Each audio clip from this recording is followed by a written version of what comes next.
so much, Batouly, for coming on to my show today. It is so lovely to see you. How are you? Well, thank you so much for having me, and I'm doing well. Thank you. We know you're out in Spain, and we briefly spoke about it. It's been 8 months, and the days are counting down. How has that experience been? It has been an absolutely incredible experience for me so far. And, I came in trying to do a little bit of research on Spanish, culture and what to expect. But that's the beauty of being in a place for 8 months. You learn so much that's not written in the books and about a way of life. And to be able to compete and to play the game that I love at this level has just been incredible for me. So it's been an incredible experience. And I'm sad to see that it's winding down. What are some of the Spanish cultures that you and practices that you've learned that you've researched on? Yeah, it was more of the intergenerational approach, which is something that I love. Like you see a lot of grandparents spending time with their grandkids, just a lot of family gatherings. They go out to eat, and that's something that I love so much.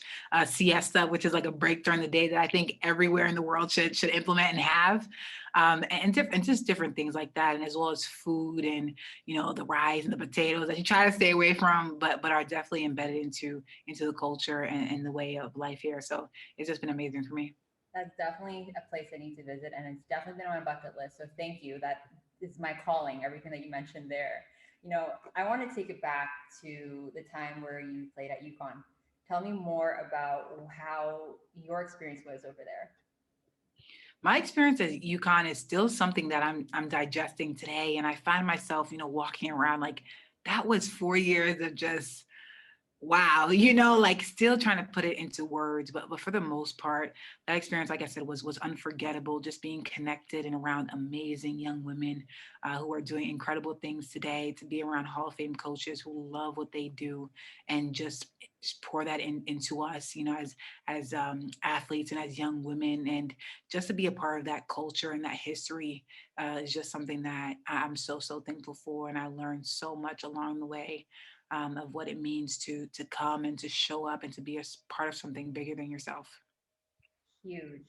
Now, I do want to tap into Gigi Bryant. She aspired to be a UConn Husky herself, and tell us more about the impact of women's basketball that Kobe had, but also your take on the situation as a whole. Just sending so much love to that family, continuously.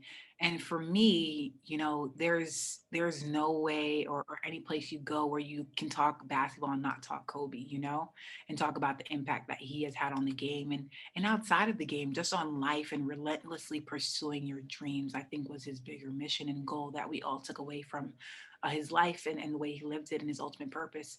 And I don't say that comfortably because I don't know, but again, just from afar in that sense. And I would say the being able to have someone of his stature say, I'm here and I'm supporting this women's game says a lot, but I would often say that even when you speak about something great, it has to be good for people to come and to receive it, so that was the relentless work of the WNBA as well on the backside, to be able to say now we have someone who's an ambassador and representing our game, but we have good things here. We have an amazing women, we have dynamic women who fill the space, and we have a game that's played at the highest level. And so I think that's a huge part of it as well that we don't talk about enough. And I would say, for his impact on coaching young girls, how incredible that is, and the next generation of future leaders, and just how empowering that is to pour your resources and time and energy into that says a lot, and it allows us to rethink how we approach the game, who we decide to teach, and who we decide to fund. Facts on facts. And you yourself are a pivotal point and part to the game, not only in the women's culture, but as a whole. Like all that you've done and all that I've seen and connected with you on has been very inspirational. And it's been a short time. Shout out to Winter for even connecting us and you. And it's just one of those things where when I see someone put in the work that they do off the court, but also in their daily lives and their daily practice, it's just so amazing to see. So thank you for everything. And on that note, I want to know more about Wake. Tell us more about Wake and how that got started. I think just to touch on your point a little bit, When you said that, I kind of had like I listened to Oprah Soul Sunday, so I kind of had an aha moment. I love her podcast. And what I realized was it never felt like I could take who I was off of the court, and so like feeling like I was living a life of service. It never felt like that stopped when I played, because guess what? Those people that I was serving or who was serving me were at my games, were supporting me, rooting me on, asking me how I was doing. And so it never felt like I could shut that part off even when I stepped on the court. It was like me representing them, them being proud of me. And it was this shared experience that's so beautiful. And so oftentimes when people say to athletes or to people, you shouldn't talk about that, it's like, do you expect me to leave that when I have XYZ person watching me who has been such an instrumental part of my life and where I am today, and a source of motivation and inspiration for me to play the game that I love, that you enjoy. So I just wanted to touch on that point because I just had like a real quick, aha moment that was really, really beautiful and exciting for me to put that into words. And in regards to Wake, I always say, there's a mission, there's a vision, there's a values, but honestly, it's just a piece of my heart that I've been able to share with the world. And that's the scariest thing I think anyone can do. But I believe in the core and in the vision, which is to empower young girls through sport and through education, because I'm living proof of that. I'm still living proof of that. And every day I wake up and I think about how much sport has transformed my life. And so Wake started back in 2017, and it has been filled with so much joy and so much love and so much ups and so much downs, but ultimately just working to empower young girls through education and through sport, and working now to implement social entrepreneurship programming, because I think the young generation has so many ideas, and how do we support them, again, through resources, through opportunities, and through funding, I think is really, really important, for us and the work that we're trying to do today. That is incredible. You tied into it just now and you mentioned, tell us more about that growing up process, being a woman of color. Why do you think it's so important to use our platforms to stand up against racism and injustice, and talk about, 2020 and the year itself and how it's really shaped today? Yeah, who that is so real. And I would say, like, going back to that, it was the first time where, again, you're in the middle of a pandemic and you are really spending time with yourself, time with your family, time with your community, maybe more than you ever have. And so when things are glaring like that and you are just face to face, with these situations, it's hard to say you're busy when you're not. You just have time to sit with it. And I think that was the biggest point where we couldn't shut it off. We couldn't ignore it. We couldn't go back to our work. It was in the water. It was in the walls. It was in everything that we did. And to be able to share that with your community is different, because you couldn't turn a blind eye to it, even if you tried. And so I think that just the impact of that moment in entirety was just huge, and still, till today, it's still the ripples effect of that. It is, you can just tell. And so I think it's just so important, especially, for the amazing women in the W, and just women across in general, in sports and in society, who just shape and shift, and shake our world in so many different ways for the better. I think it's just so important. I'm happy that they're using their platform. I always say a platform is fleeting. If you have a moment, if you have a second, whose voice will you amplify? What message will you preach, even if someone's there for a split second? I think that's so important, for us to understand. I'm so thankful that people are taking advantage of that and um, spreading the right message. And you are, again, like I mentioned earlier, you're already doing that. You're taking the steps to get there. You just got accepted as well into the doctorate program, studying women in sport with sport migration. Congratulations. Talk Thank about you. that journey and that venture. Wow, this is my first time talking about it on a podcast, so I'm excited. But honestly, again, my father, had a double PhD, and he really loved education, and so did my mom. First generation education is the key. Everyone become a doctor, like, they put it in the air, and you're like, oh no, like, of course not. Um, and all these things, come together for this moment. But then you look back, like, those were happening for this moment, and for this point to get here. But an amazing support system, an amazing mentor. My name is Sinead Jones, who's incredible and so supportive. And at a young age, taught me what it meant to be a holistic woman, like to take in the full, um, experience of being a student athlete and just being a woman of color navigating life. And so I really thank her. And you know that quote, "Don't forget the power of planting seeds because they'll blossom." And I think this is just over 14 years of people planting seeds. And of course, God, thank God. But people really intentionally planting seeds. And so for me, going back to that first generation of, first generation, just my parents' background, what they wanted. And as athletes, we constantly tell people, you're going to get a free education. You can do it all. But then we don't support them outside of sport. There's no reassurance. There's no celebration outside of anything but sports. And so to be able to pursue that and to say to kids, at for first of all, at every level of the game to now play professionally and at every level academically, like you can do it and it's possible. And I think in more ways than not, I'm coming into that idea and into that truth. And that's really special to me to not only um, say that, but, God willing to be able to live that through. No, congratulations, and that's fitting. Like you said, everything you had done came to this moment, and now you're continuing to pursue that. And on the note of school, what was your experience like at boarding school? I remember hearing you mention it previously. What was that like? Yeah, I love boarding school. I went to Blair Academy for 4 years. I came in as a new sophomore, so I went to public school in the city, and it was just a different experience. But for the most part, it was a place where I think I was able to fail and to fail early. And I think not a lot of young people get that opportunity. It was a supportive community, and just the rigor of the scheduled, class. It was preparing you for college. We were literally on the college schedule, and so the transition was a bit easier for me than other students, but for the most part, I would say it was a supportive environment that allowed me to fail early, and to fail often, but to know you could always come back from that. So I love Blair Academy. I love everyone there, and my amazing coach, Quentin Clark, and everyone who played such an instrumental role in my growth and in my development. Again, holistically, um, they did that. They did that. Y'all did that. If y'all listening, y'all did that. I love, you sharing your experiences with people. Who else has been an inspiration in your life, or someone that you've looked up to, or a mentor, or someone that has really just been by your side throughout everything? Is there anyone in particular, or is there a number of people, family? Yeah, I'd be remiss if I didn't say my mom, my older sister and my mentor, who again were just there at every moment, not even just pivotal moments, at every moment. I think that's where the beauty of our relationships are, to watch the growth, to watch the good, to watch the I don't want to say L's, the delayed W's, because they became W's eventually.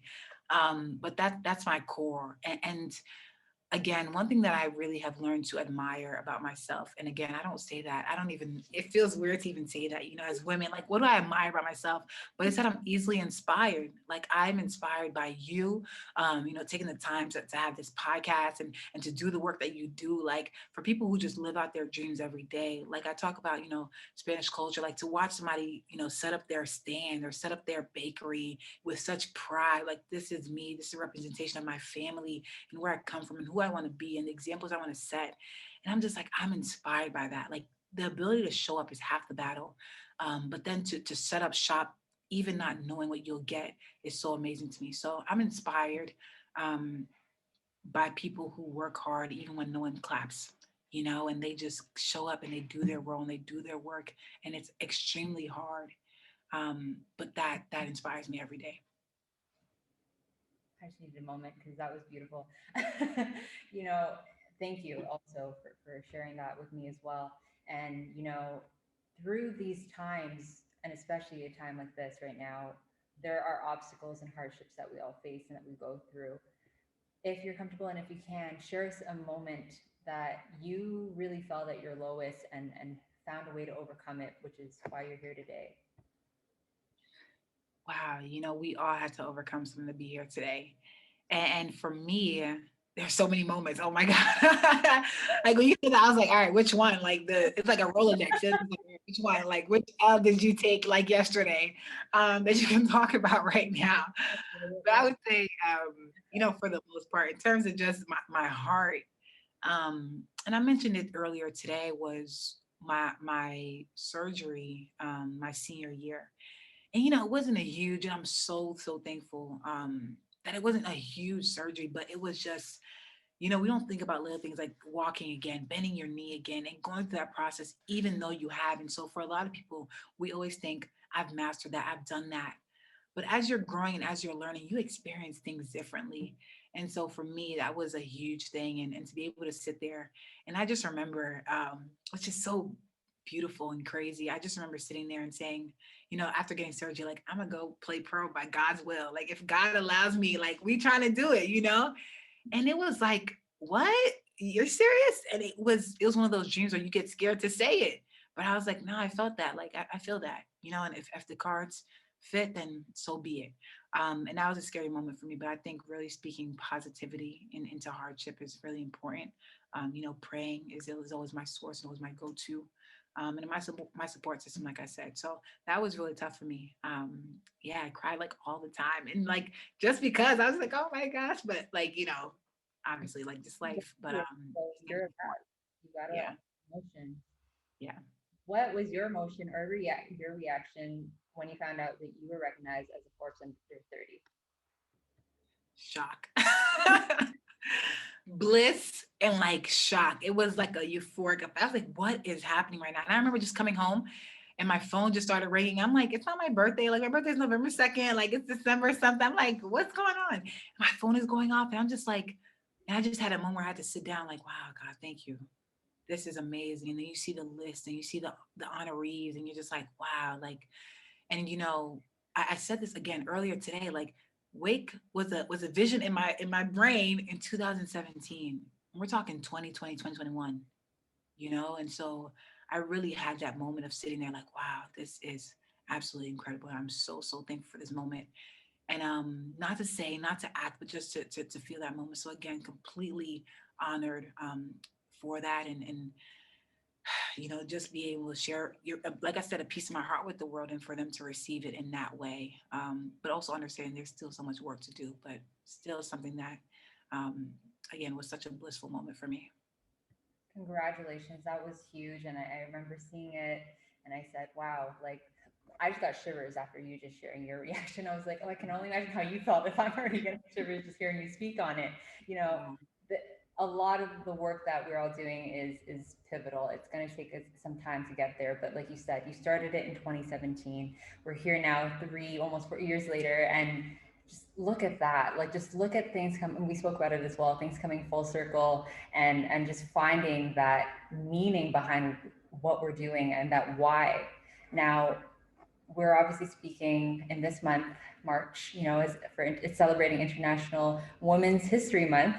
Now, what does that mean to you? What is this month? What does International History Month mean to you? I think women's Women's Day is every day for me. International Women's Day is every day for me. This is the space I live in, and proud too. It's a beautiful space to be in. But for me, it's the ability to celebrate and recognize those who have come before us, those who have shaped the society that we live in today. Those giants whose shoulders we stand on, and in the present, it allows us to again just recognize and collaborate and connect with those in the same spaces or in different spaces doing the work just as a collective, and then to empower the next generation of female leaders, who we hope won't have to be the first, and if they are, they'll step into those spaces confidently. And so I think it's just all encompassing of the past, of the present, of the future, and just women's integral role in every single aspect of that, and being able to really celebrate that together, I think is so beautiful. So, like I said, it's every day, but I'll take the month and I'll celebrate a little harder. Yeah. No, love that. And this year's mantra, I believe, is choose to challenge. How could you embrace that and those that embrace you? And then how can you rise to that mantra even more than you already do? Truth to challenge. I love that. Like that just, like I could tell when they were brainstorming that, like truth to challenge. Like I bet they just looked around like, I was like, girl, you did that. isn't this? They're like, girl, you said that, like, yeah, like just it's so all encompassing. Like just trusting that this is right. I'm in this space. This is my truth. And I'm gonna challenge everything that goes against that. Like hello, like everybody in their own realm and in their own space. And just as women, live in their truth every day and have to challenge societal, um, I don't even want to say expectations or lack thereof, every day and saying, no, this is my truth. I am that. I deserve a seat at the table, which is a quote I've been seeing so much. Yes. If not folding chair, like just I deserve in these spaces and I'm living in my truth. And I'm going to challenge everything that stands against that. Like, yes, Yeah, yes. choice to challenge is literally like what we embed in ourselves. So thank you. Yes, thank you for sharing your insight on that. You know, I want to thank you so much for again your time and just for being here and for everything that you shared today. It's not only going to inspire those that take the time to listen, but those that eventually see this in the future or hear this in the future will know Batouly Camara is out to, you are here to make a change and you are doing that. You are currently doing that. It's just incredible to see because the next generation, the youth, anybody that does watch this or listens to this will only be inspired because of everything that you do. So thank you so much for your time. Thank you. These stories don't happen without those who are passionate about amplifying voices, and I know how much time this takes. So thank you for being committed. Yeah, I know. Thank you Yes, for being committed. To amplifying voices and being in the space, and it's important and it's necessary and it's so worth it and so fun. And I'm so thankful that we were able to connect and to have this. And I always say this: if anyone wants and feels compelled to connect or to reach out or to lean into to what we're doing, please feel free. We talk about the Wake family, so please feel free to join that. And like I said, thank you so much. thank you. You're the best. I really hope to meet you soon in person. However, this virtual will do for now, and I will continue to follow your journey on all social media, and we'll definitely keep in touch. Awesome, sounds good. Thank you so much. Thank you, Vasily.